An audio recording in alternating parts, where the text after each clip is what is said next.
أعوذ بالله من الشيطان الرجيم بسم الله الرحمن الرحيم وتعاونوا على البر والتقوى ولا تعاونوا على الإثم والعدوان. Ngicela uAllah angivikele kusathane ongathandwa egameni lika Allah onomusa onesehawu. Hey bafowethu, ake nginibingelele ngithi nje assalamu alaikum wa rahmatullahi wa barakatuh. Ukuthula makube kini nonke nezibusiso nomusa kaAllah ube nani. Bafowethu, umdali uthi la wataawanu alal birri, gqugquzelanani, sizanani, bonisanani, ncedisanani ekwenzeni izenzo ezinhle. Wattaqwa, bese nesaba umdali wenu. Uma ngabe nenza izenzo ezinhle, nigqugquzelana, nincedisana, nibonisana. Encourage one another to do good, to do righteousness. Allahu Akbar. Wattaqwa. Lokho kuzoniholela ekuthenini nesabe umdali ngeqiniso ngendlela umdali afuna ukuthi nimesabe ngayo. Wala ta'awanu 'ala al-ithmi wal-'udwan. Ningalinge nigqugquzelelane, nincedisane, nisizane, nibonisane ngokwenza izenzo zobusathane, ngokwenza izono nokumosha emhlabeni. Al-'udwan is transgressing, ukwenza izinto ezi-wrong, izinto ezingavumelekanga. So bafowethu, la umdali uyasixwayisa ukuthi libheke iqoqo ophila nalo, babheke abantu ophila nabo. Bafowethu, maNazaretha, lo shembe lo enimkhonzayo uyanigqugquzela ukuthi niqhubeke nokuba nabanye onkulunkulu umdali ekhona nazi. Uyanigqugquzela ukuthi niye esihogweni. MaKristu, lo Jesu lo enimkhonzayo, laba bathi mkhonzeni bayanigqugquzela ukuthi niye esihogweni. MaWatchTower, lo Jehova lo enimkhonzayo owusathane uyanigqugquzela ukuthi niye esihogweni. Usathane akafuni ukuya esihogweni yedwa. MaRoma, lesithombe sikaMariya ocwebileyo abathi sikhonzeni, hey lo muntu othi yenzani leyo nto leyo uyanigqugquzela ukuthi hlanganani nami sibe moya munye, nginihole nibambelele la kule ntambo, nginidonsele esihogweni. Nani nina enikhonza amadlozi, zinyanga, zangoma, nani nina nonke enikhonza amadlozi. Lo othe khonzana amadlozi, noma ngabe uyaphila noma ngabe akasekho, uyanigqugquzela ukuthi asihlanganeni sibe moya munye, senze izenzo zasesihogweni. Nalaba bakhonza izithombe, nalaba bathwele, leyo nyanga leyo ekuthwalisayo, nawe wena othenga labo bantu labo ukuthi bayobulala lowo muntu loyo ofuna izicubu zakhe zomzimba ukuze amabhizinisi akho adlondlobale, uyakugqugquzela, nawe uyamgqugquzela, niyagqugquzelana ukuthi nihambe nibambelele entanjeni eyodwa, nihambe niye esihogweni.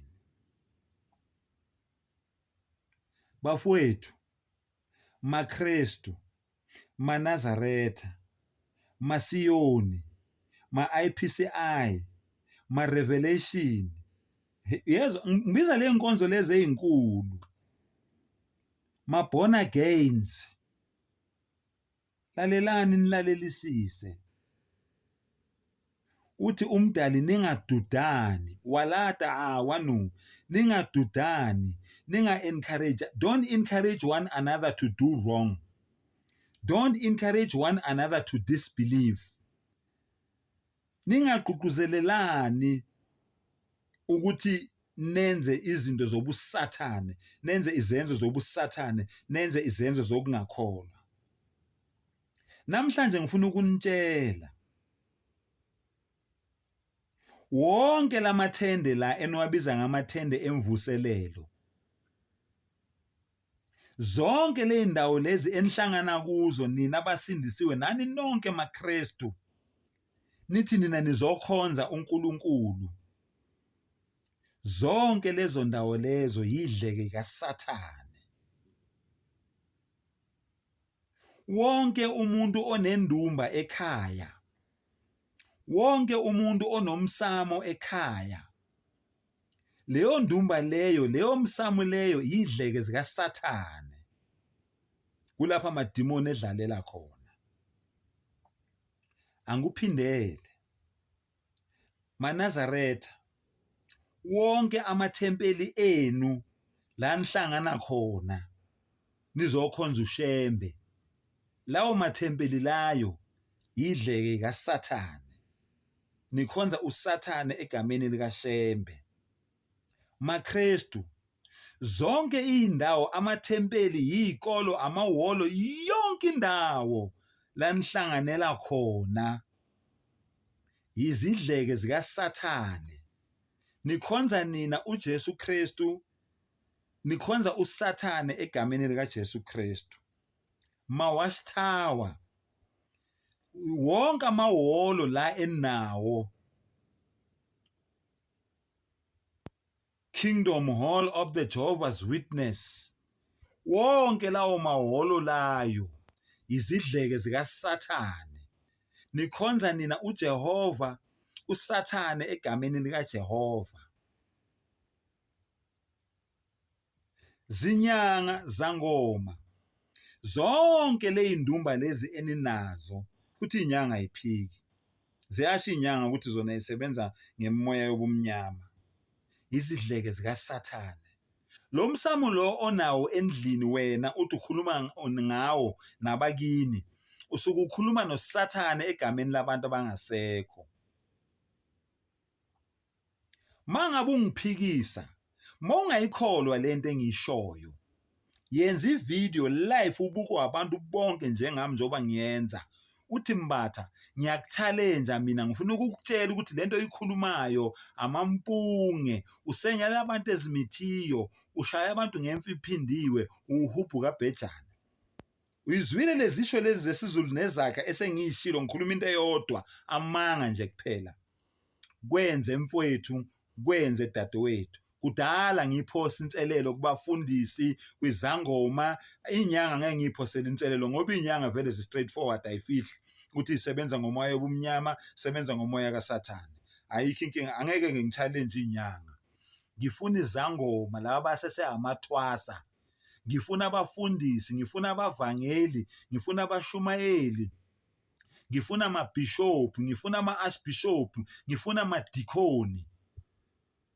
Ozizwayo akenza ivideo abuke umhlaba wonke njengoba ngenza, athi Shandu mina ngiyakuchallenge.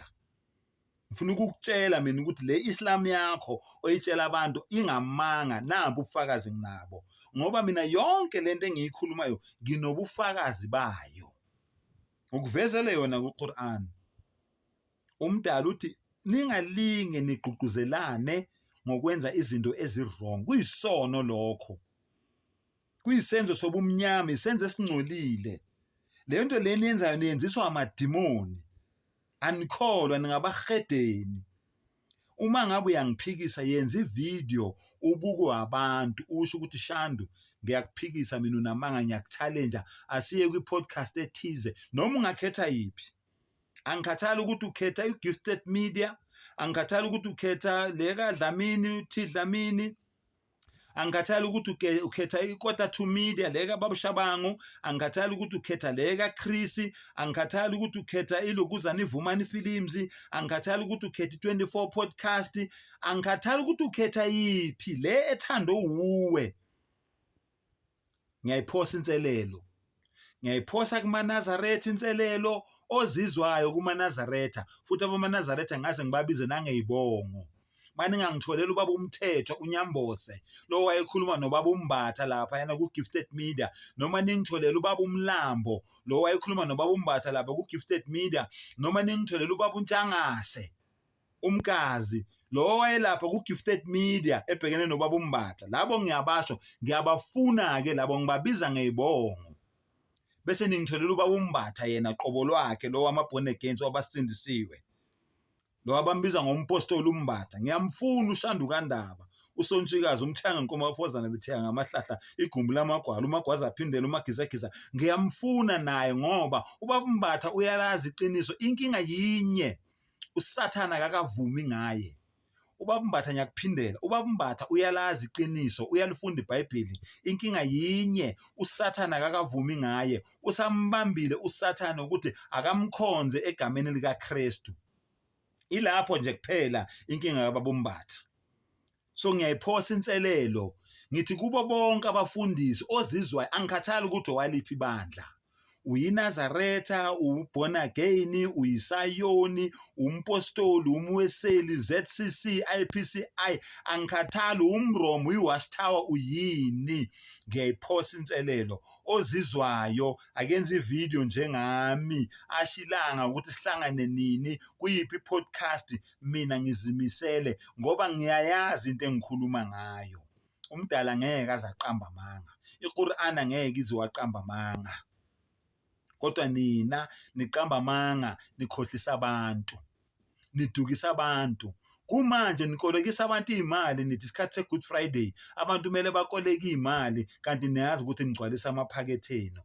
iBhayibheli lithi nina ngeke nilibone izulu, niyolibona izulu the day ikamela laphuma embobeni yosungulo.